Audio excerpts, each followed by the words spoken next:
નમસ્તે દર્શક મિત્રો, આજે આપણે હર્ષ સંઘવીને યાદ કરવા છે. યાદ એટલા માટે કરવી છે, હમણાં એમણે આદિવાસી વિસ્તારમાં એક જબરજસ્ત રેલી કાઢી. વિદ્યાર્થીઓની પરીક્ષા ચાલતી હતી, એ સ્કૂલમાંથી બેન્ડ વાજા સાથે જબરજસ્ત રેલી કાઢી આદિવાસી વિસ્તારોમાં. હમણાં નરેન્દ્ર મોદી આવીને ગયા અને ત્યાં એમણે નર્મદાથી લઈને મોટી જાહેર સભાઓ કરી અને હવે હર્ષ સંઘવી આટો ફેરો મારી લાવ્યા છે આપણા ગૃહ વિભાગ સંભાળતા અને નાયબ મુખ્યપ્રધાન હર્ષ સંઘવી. હવે આમ તો એક મોટાભાગના મુખ્યપ્રધાન તરીકે તો એ જ કામ કરી રહ્યા છે. તો એમણે ત્યાં રેલી કાઢી હતી, પરીક્ષા ચાલતી હતી વિદ્યાર્થીઓની, છતાં પણ રેલી કાઢી અને એ વિદ્યાર્થીઓને પરેશાન કરનારી સાબિત થઈ. અને આ રેલીમાં એમણે એટલા માટે કાઢવી પડી કે અહીંથી આદિવાસી વિસ્તાર એના માટે જોખમી બની ગયો છે. કદાચ આ વખતે ઘણી બધી બેઠકો ગુમાવવી પડે અને રાજકીય કારણોસર રેલી, એટલે ઘણા બધા એવો દાવો કરવામાં આવ્યો હતો કે 200 લોકોના પક્ષાંતર કરવામાં આવ્યા હતા. 200 લોકોનું પક્ષાંતર કરવામાં આવ્યું હતું, એવો દાવો પણ કરવામાં આવ્યો છે. દોસ્તો, 1 મિનિટનો તમારો સમય લેવા માંગુ છું. આપણે આગળ વધીએ કાર્યક્રમમાં એના પહેલા એક અપીલ કરવા માંગુ છું. ધ ગુજરાત રિપોર્ટ એ સ્વતંત્ર પત્રકારત્વ કરતું સમાચાર માધ્યમ છે. અમે કોઈ પણ રાજકીય પક્ષનો એજન્ડા કે કોઈ વ્યક્તિ કે સંસ્થાનો એજન્ડા લઈને ચાલતા પત્રકારો નથી, અથવા સંસ્થા પણ એ પ્રકારની નથી. અમે પ્રો પીપલ અને રાજ્યના નાગરિકોના પ્રશ્નો માટે એમને વાચા આપવા માટે કામ કરતી સંસ્થા છીએ અને એના માટે અમારે એક આર્થિક સહયોગની જરૂર છે, જેના માટે અમે જોઈનનું બટન આપણા યુટ્યુબ પ્લેટફોર્મ માટે અમે બનાવેલું છે. આપ સૌને એક વિનંતી છે કે અમારા આ સ્વતંત્ર પત્રકારત્વને આર્થિક સહયોગ આપવા માટે એ જોઈનનું બટન દબાવો અને અમને આર્થિક મદદ આપના તરફથી શક્ય હોય એટલી પહોંચાડવાનો પ્રયાસ કરશો તો અમને આનંદ થશે. Thank you very much. હવે આપણે આગળનો કાર્યક્રમ જે છે એ જોઈએ. તો હર્ષ સંઘવીએ જે બધા દાવાઓ કર્યા હતા એ દાવાઓની આપણે કેટલીક વાત કરવી છે કે એમણે શું કહ્યું તે પણ સાંભળીએ આપણે પહેલા. કોંગ્રેસ જ્યારે બી ચૂંટણી આવતી ત્યારે આદિવાસી સમાજની કોંગ્રેસ સત્તા પર નથી, એને આજે 35 થી 40 વર્ષ થયા. વચ્ચે ટૂંકા ગાળાની સરકારો તમે ગણે 40 વર્ષ જેવા થયા છે અને ભારતીય જનતા પાર્ટીની સરકાર આવી એ 31 વર્ષ થયા છે, છતાં પણ આજે કોંગ્રેસને ગાળો દે છે. તો તમે શું કર્યું?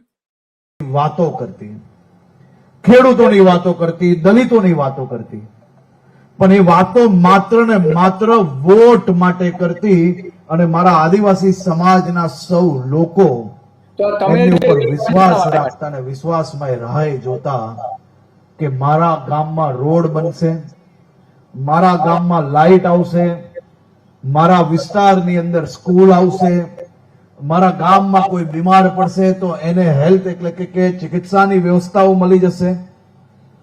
આ વર્ષ વીતી ગયા, આપણો આદિવાસી સમાજ રાહ જોતો રહી ગયો. આદિવાસી સમાજમાં જાગૃતિ આવી. આપ સૌ લોકોએ ગુજરાતના નાગરિકો જોડે મળીને ભારતીય જનતા પાર્ટીની સરકાર લાવી. નરેન્દ્રભાઈ મોદી શાસનમાં આવ્યા. નરેન્દ્ર મોદી શાસનમાં આવ્યા એને આજે 25 વર્ષ થયા છે. એ વાત કરી સાંભળો, પછી એના પાછળથીના જવાબ પણ અલગ અલગ લોકો આપી રહ્યા છે અને આપણી પાસે કેટલીક ઇન્ફોર્મેશન પણ છે. તમે મને કહો, આજે વડીલો બેઠા છે કે નરેન્દ્રભાઈ મોદી શાસનમાં આવ્યા પછી આદિવાસી સમાજનો વિકાસ થયો કે ના થયો? જરા જોરથી બોલો ભાઈ, જરા જોરથી બોલો. લોકો બોલતા નથી, સ્વીકારતા નથી કે નરેન્દ્ર મોદીના રાજમાં વિકાસ થયો છે. એનું કારણ પણ છે. 1 જૂન 2007 રોજ પૂર્વ મુખ્યપ્રધાન નરેન્દ્ર મોદીએ વચન આપ્યું હતું કે ઘર વિહોણા જેટલા લોકો આદિવાસીઓ જેટલા છે એ 2012 સુધીમાં તમામને ઘર આપી દેવામાં આવશે. તમામને આદિવાસીઓને ઓસિયાળી જિંદગીમાંથી મુક્તિ 5 વર્ષમાં હું આપી દઈશ. 2012 સુધીમાં 5 વર્ષમાં આદિવાસીઓની આવક 2 ગણી કરી દેવાનું નરેન્દ્ર મોદી વચન આપ્યું હતું. ગુજરાતની 7 કરોડ નાગરિકોમાંથી 14% આદિવાસી વિસ્તારો છે. 20 લાખ કુટુંબોમાંથી 2 લાખ કુટુંબો પાસે આજે પાકું ઘર નથી, ઝૂંપડાઓમાં રહે છે, જંગલમાં રહે છે. 2012 સુધીમાં પૂર્વ મુખ્યપ્રધાન દરેકને ગરીબ આદિવાસીને ઘર આપી શક્યા નથી. 2012 સુધીમાં વડાપ્રધાન બન્યા તેના 11 વર્ષમાં મોદી ઝૂંપડું ત્યાં ઘર પણ બનાવી શક્યા નથી. ગુજરાતમાં 38% ને આરોગ્યપ્રદ ખોરાક મળતો નથી. એમાં સૌથી વધારે આદિવાસીઓના 11 જિલ્લાઓ છે. વસ્તી ગણતરી મુજબ 2011 ના આંકડા પ્રમાણે કુલ 18,37,000 આદિવાસી કુટુંબો છે ને લગભગ 1 કરોડ વસ્તી છે. અંબાજીથી ઉમરગામ સુધીના 14 જિલ્લાઓમાં 33 તાલુકામાં 4,000 ગામડાઓમાં આદિવાસી રહે છે અને વિજય રૂપાણીની સરકારમાં 91,000 વ્યક્તિગત અને 1,50,000 એકર જમીન આપવામાં આવી હતી. કુલ આવા 1.5 લાખ લોકોને જમીન આપવાની થતી હતી પણ આપી શકી નથી. હર્ષ સંઘવી આગળ શું કહે છે સાંભળીએ.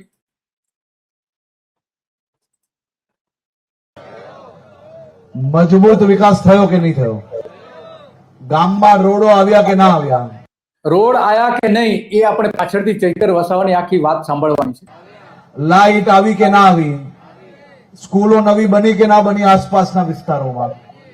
આશ્રમ શાળાઓ મોટી સારી થઈ કે ના થઈ? અને હવે તો નરેશભાઈ અને ગણપતભાઈ અને અમારા મનસુખભાઈ ને બધા આદિવાસી નેતાઓ પાછળ પડીને આ વર્ષે તો બજેટમાં ભૂક્કા બોલાય. બજેટમાં ભૂક્કા બોલાવી નાખ્યા. શેરીમાં ઉભા રહીને બોલતા હોય સુરતની શેરીમાં એ રીતે બોલી રહ્યા છે. તો આ સાંભળીએ કઈ રીતે ચૈતર વસાવાએ એની નાયબ મુખ્યમંત્રીએ કરી હમણાં મનસુખભાઈ વસાવાની તારીફ નાયબ મુખ્યમંત્રીએ કરી હમણાં ભાષણમાં. ત્યારે મંત્રીશ્રીને હું યાદ અપાવું, આ તમારા સાંસદ 60 ટર્મથી સાંસદ છે, એમના પોતાના ગામમાં જવા માટેનો રસ્તો બનાવી નથી શક્યા. એમના ગામ જૂના રાજના રસ્તા માટે મારે ત્યાંથી પદયાત્રા કરવી પડી. સન્માનીય ગૃહમાં પણ એ મુદ્દો લાવવો પડ્યો.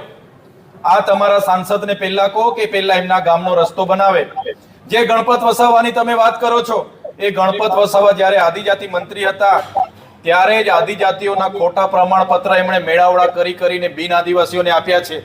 જેના કારણે આજે નોકરી હોય કે રાજકીય અનામત પર આદિવાસીના અધિકારો જ્યાં હોય છે એનો કોટા હોય છે.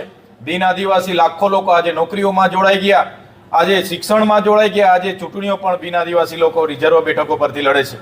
માનનીય મુખ્યમંત્રી, નાયબ મુખ્યમંત્રીને હું કહેવા માંગુ છું, હમણાં થોડા દિવસ પહેલા સન્માન્ય ગૃહમાંથી એવો મને જવાબ આપ્યો કે નર્મદા જિલ્લામાં 11,253 બાળકો કુપોષણથી પીડાય છે. એની નિવારણની વાત તમે કેમ નથી કરતા?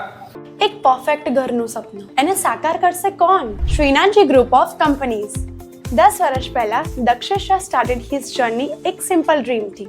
બધાનું ડ્રીમ હોમ બનાવવાનું સપનું, એ પણ અફોર્ડેબલ પ્રાઇસમાં. 2015 થી હજારો ફેમિલીઝનું સપનું પૂરું કર્યું છે. તો તમે કેમ પાછળ રહી જાઓ? આજે જ મુલાકાત લો શ્રીનાથજી સામ્રાજ્ય અને સ્વસ્તિક પાર્કની અને તમારા સપનાને એડ્રેસ આપો. નર્મદા ડેમ છે, એક બાજુ ઉકાઈ ડેમ છે, એનું પાણી ડેડિયાપાડાના મળે, એની વાત તમે કેમ નથી કરતા? અમારા ડેડિયાપાડા અને નર્મદા જિલ્લામાં 5,630 ખેડૂતોની જંગલ જમીનોના સનતો પેન્ડિંગ છે, એને આપવાની વાત તમે તે કેમ તમારી ભાષણમાં નહીં કરી? ત્યાં મનરેગામાં ખૂબ મોટું કૌભાંડ થયું અને લોકોને રોજગારી છેલ્લા 2 વર્ષથી નથી મળી. નર્મદા જિલ્લામાં એક જોબ કાર્ડ પર માત્ર 1 વર્ષમાં 18 દિવસની સરેરાશ રોજગારી મળી છે. તો એના માટેની વાત તમે તમારી સ્પીચમાં કેમ કરતા નથી? હમણાં સન્માન્ય ગૃહમાં 3 દિવસ પહેલા મને જવાબ મળ્યો કે નર્મદા જિલ્લામાં 149 શિક્ષકોની ઘટ છે. નર્મદા જિલ્લામાં 145 શાળાઓ એક શિક્ષકથી ચાલે છે. એની વાત તમે તમારા સ્પીચમાં કેમ નથી કરતા? મારે માનનીય નાયબ મુખ્યમંત્રી શ્રીને પૂછવું છે કે જે પણ તમારી સાથેના લોકોએ કૌભાંડો કર્યા છે, બુટલેગરો છે, ધંધા સાથે જોડાયેલા છે, એમને અટકાવવા માટેની તમારી સ્પીચમાં કેમ તમે ભાષણ નથી કરતા? નર્મદા જિલ્લામાં સ્ટેચ્યુ ઓફ યુનિટીમાં જે 6 ગામોના લોકોની જમીનો ગઈ, આજ દિન સુધી વળતર નથી મળ્યું. કરજણમાં જે લોકોની જમીનો ગઈ વળતર નથી મળ્યું. ઉકાઈના ડેમમાં જે લોકોની જમીનો ગઈ એમને વળતર નથી મળ્યું. તો તમારી સરકાર 30 વર્ષથી છે, તો કેમ તમે વળતર નથી આપ્યું? એની વાત કેમ તમારી સ્પીચમાં નથી કરી? ત્યારે મારે કહેવાનું છે કે ત્યાં જઈને આજે ચૈતર વસાવાને ત્યાં પ્રતિબંધ છે, એટલે ત્યાં જઈને તમે ચૈતર વસાવા વિશે ટીકા ટિપ્પણી કરો એના કરતા તો લોકોના સમસ્યાનું નિવારણ કઈ રીતે કરવું એ બાબતનું તમે જો ભાષણ કરતા તો ચોક્કસ. મંત્રીશ્રીના પુત્રો દ્વારા અને જલારામ એન્ટરપ્રાઇઝના હીરા જોટવા દ્વારા જે પ્રકાર આજે ત્યાં મનરેગામાં કૌભાંડ થયું એની વાત કરી રહ્યા છે કે કૌભાંડ કેવું થયું? તમે વિકાસની વાતો કરો છો, આ તો 2,500 કરોડ રૂપિયાનું કૌભાંડ એમણે ચૈતર વસાવાએ જાહેર કર્યું. કૌભાંડો થયા છે, જેના કારણે રોજગારી માટેના આવેલા ગ્રાન્ટનો ઉપયોગ મટીરિયલના કામોમાં થયો અને કરોડો રૂપિયા સગે વગે થયા. ત્યારે માત્ર નર્મદા જિલ્લામાં એક પરિવારને વર્ષ દીઠ સરેરાશ 18 દિવસ રોજગારી મળી છે અને છોટાઉદેપુરમાં વર્ષ દીઠ એક પરિવાર કરો 100 દિવસ પૂરા કર્યા હોય એવા નર્મદામાં કેટલા જોબ કાર્ડ છે એ પણ મારો પેટા સવાલ હતો. તો નર્મદામાં 1,27,302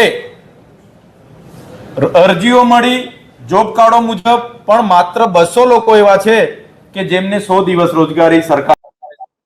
તો આ 100 દિવસની રોજગારી મળવી જોઈએ ને એટલે રોજગારી આપતી નથી સરકાર અને કરોડો રૂપિયા કૌભાંડ થાય છે એ વાત કરી હતી. હર્ષ સંઘવી જે જુઠ્ઠાણાઓ ચલાયા હતા એનો બરાબરનો જવાબ ચૈતર વસાવાએ આપ્યો છે અને એટલા માટે આજે યાદ કરવી પડી વાત કરવી પડે છે કારણ કે નરેન્દ્ર મોદીએ જે બધા વચનો આપ્યા હતા એ પરિપૂર્ણ થયા નથી આદિવાસી વિસ્તારોમાં અને એટલા માટે આ હર્ષ સંઘવીના જુઠ્ઠાણાઓ જે ચાલતા હતા એ પર્દાફાશ કરવો જરૂરી છે. નરેન્દ્ર મોદીના જુઠ્ઠાણાઓ જાહેર કરવા જરૂરી છે. નર્મદામાં ભાજપની પોલ આ એમએલએ ધારાસભ્યએ ખોલી છે અને એટલા માટે આજે વાત કરવી પડશે અને વાત કરવાના ઘણા બધા કારણો છે પણ આપણે વિગતો પણ આપણે જોઈ અને આ રીતે રેલી કાઢીને પક્ષાંતર પણ કરવામાં આવ્યું હતું.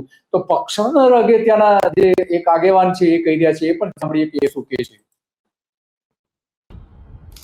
આજરોજ ભારતીય જનતા પાર્ટી દ્વારા ડેડિયાપાડા ખાતે આદિવાસી ગૌરવ સંમેલનનું આયોજન કરવામાં આવ્યું, જેમાં ગુજરાતના ડેપ્યુટી સીએમ હર્ષભાઈ સંઘવી જણાવી રહ્યા છે કે 200 જેટલા કાર્યકર્તાઓએ આમ આદમી પાર્ટીનો છેડો ફાડી અને ભાજપમાં જોડાયા. આ તદ્દન ખોટી વાત છે. એટલે કે અહીંયા પણ હર્ષ સંઘવીનો એક પર્દાફાશ કરવામાં આવ્યો છે. તો મૂળ વાત આ હતી કે નેતાઓ જે કંઈ કહે છે બોલે છે એના પર બહુ ભરોસો નહીં મૂકવો કારણ કે ક્યારે જુઠ્ઠાણું બોલી દે કઈ ખબર જ ના પડે. હવે જે બધા ઉપરના નેતાઓ જે જુઠ્ઠાણાઓ ચલાવતા હતા હવે આ હર્ષ સંઘવી પણ જુઠ્ઠાણા ચલાવે છે. નરેન્દ્ર મોદીને પ્રણામ તો કરે છે, જનતાને પ્રણામ કરે છે ખરા, સવાલ એ આવીને ઉભો હોય છે અને એટલા માટે આજે કાલચક્રમાં રોજ સવારે આપણે જે વાત કરીએ છીએ આજે વાત કરવી પડે છે કે આ નેતાઓ જે છે એ કેવા જુઠ્ઠાણાઓ ચલાવે છે અને વાસ્તવિકતા શું છે એના આંકડાઓ આપણે પણ આપ્યા છે અને નેતાઓની વાતો પણ સાંભળી છે, ધારાસભ્યની વાત પણ સાંભળી છે. બસ આજે આટલું જ. મળતા રહીશું રોજ સવારે 9 વાગે.